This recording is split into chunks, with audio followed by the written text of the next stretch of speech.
Hello everyone, today I'm out on a fine February morning out sort of the back roads of Geeveston on O'Giles Road, I think it's called. Going to be hiking up to Kermandie Falls, which you might say, well, February's a bad time to hike into waterfalls. This is probably one of the better ones to hike to in summer, which is why I'm here on the Kermandie River, which flows pretty well year round. I'll give you a look. This is the river from the bridge at the start of the walk. Far from full flow, but still looking quite nice. Now, this track is about 2 hours to 3 hours return from memory. I haven't done it in about 6 years. Last time I came in via Kermandie River Road, which is like that way. Although that road becomes quite bad. It's shorter from Geeveston to get that way, but it's quite a shit road.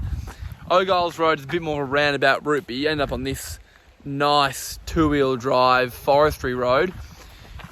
What's interesting looking at this sign I'm about to get to, as you see here, is that's quite new. It wasn't there when I was last here, and it looks like a bit of a DIY job.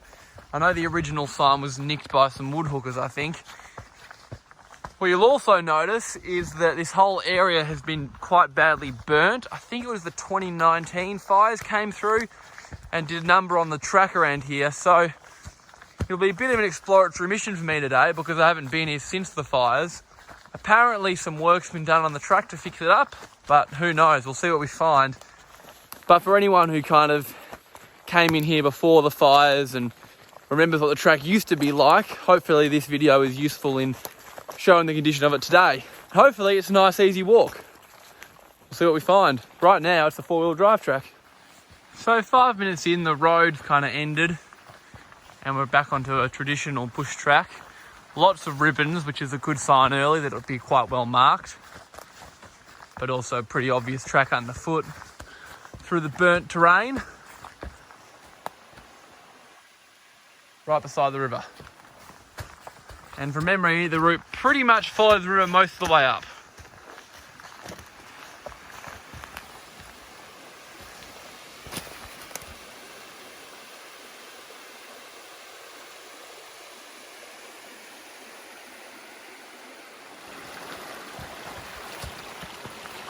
Particularly nice section right by the creek bed.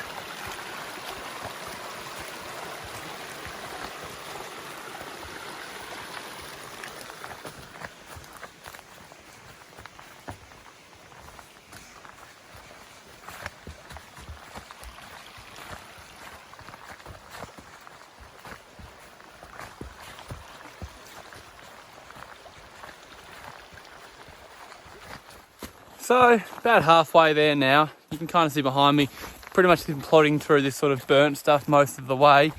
Slightly further away from the river now, the track kind of went off to the left a little bit. But I'm pleasantly surprised by the actual condition of it. It's like really better track than I remembered actually. I think whoever's come through and fixed it up after the fires has put it in a better condition than it was pre-fires, because I've not had any issues route finding at all, touch wood. But there's heaps of pink tapes everywhere. And pretty much the track underfoot's really, really clear the whole way as well.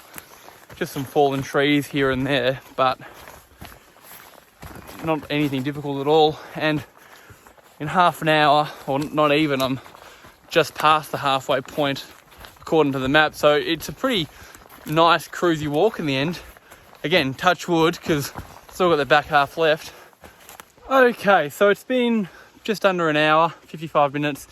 Nearly here now. We've reached the old shortcut track that came from Ryawanna Road, which is like kind of a 10-minute each way walk, although not sure how much maintenance has gone into it, so it could be pretty scrappy. Although there are some ribbons there, and I'll give you a look.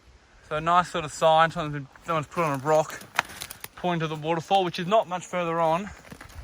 That's where I've come from, and then that's the Ryawanna Road track. The last bit of the walk has become a bit harder, a bit more overgrown. Lots of trees to duck under and over. And there were points where sort of the track went like steeply up away from the river and then back down to it. Sort of not really where you'd expect it to go. So just keep an eye out for that, but it's well marked. Anyways, a few more minutes and we'll be at the waterfall. So I'll see you there. Well, after pretty much bang on 1 hour of hiking, made it to Kermandie Falls.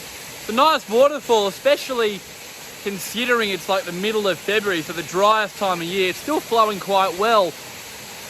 About a 15 metre drop over 2 tiers. There's a humongous log jam behind me, probably from mostly the fires having washed shit downstream that's fallen over.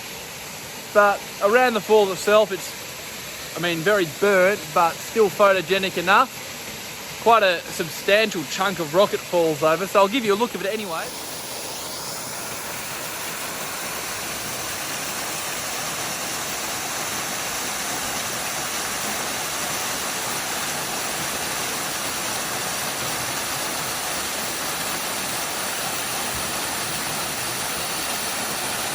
Not a bad little pool either, which I'm almost tempted to have a dip in, although not that warm of a day.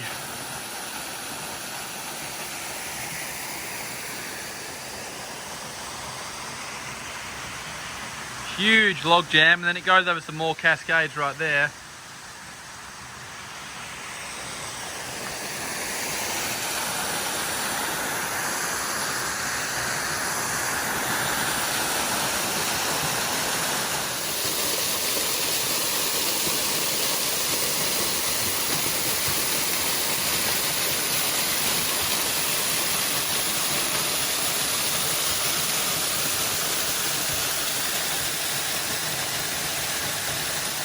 Well, back on the 4-wheel drive track now for the final stretch of trail. Ends up being a really nice walk this. It's just over 2.5 k's return by my GPS recording. Sorry, 2.5 k's each way, a bit over 5 k's return. Ends up being pretty much bang on an hour each way at I'd say above average pace. So I'd say allow 2.5 hours return. Should be about right. In terms of a summer waterfall in Southern Tasmania, I think this one along with Rubens Falls would be the two I'd have to recommend, because it still flows really well in mid-February. Aren't many waterfalls like that around, to be honest, and it's a nice walk, especially given the fires that came through and basically wiped it out. The track work that's happened has certainly made it much easier, albeit still a bit overgrown in places. But yeah, that'll be it for this video. Thanks for watching. Kermandie Falls, come check it out. Great little spot down near Geeveston, and I'll see you next time.